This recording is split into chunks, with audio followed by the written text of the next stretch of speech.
نصلي ونسلم على رسول الكريم اما بعد فاعوذ باللہ من الشیطان الرجیم بسم اللہ الرحمن الرحیم۔ انداز بیاں اگرچہ بہت شوق نہیں ہے، انداز بیاں اگرچہ بہت شوق نہیں ہے، شاید کہ اتر جائے تیری دل میں میری بات۔ جناب صدر، قابل قدر، اساتذہ کرام اور میرے ہم مکتب ساتھیوں، السلام علیکم۔ علامہ محمد اقبال 9 نومبر کو سیالکوٹ میں پیدا ہوئے۔ ان کے والد نور محمد ایک نیک انسان تھے۔ انہوں نے علامہ اقبال کی بہت اچھی تربیت کی۔ علامہ اقبال نے فلسفے میں ایم اے کیا اور پھر جرمنی سے پی ایچ ڈی کی ڈگری حاصل کی۔ علامہ اقبال نے اردو اور فارسی میں شاعری کی۔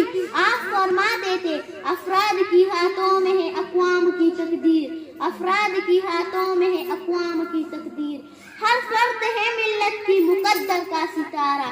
علامہ محمد اقبال نے بہت سی کتابیں لکھی جن میں بانگی درا، جاوید نامہ، زبور عجم، ضرب کلیم اور فیام مشرق بھی شامل ہے۔ علامہ محمد اقبال نے مسلمانوں کے لیے وطن کا خواب دیکھا اور قائد اعظم محمد علی جناح نے اسے پورا کیا۔ علامہ محمد اقبال کو شاعر مشرق بھی کہتے ہیں۔ علامہ محمد اقبال کو حضرت محمد صلی اللہ علیہ وآلہ وسلم اور قرآن مجید سے بہت محبت تھی۔ ان کا مزار لاہور میں ہے، جہاں دنیا بھر سے لوگ حاضری دینے آتے ہیں کہ محمد سے وفا تو نے تو ہم تیرے ہیں، یہ تو انہیں ہم تیرے ہیں، کہ محمد سے وفا تو نے تو ہم تیرے ہیں، یہ جہاں چیز ہے کہ آلو ہوا قلم تیرے۔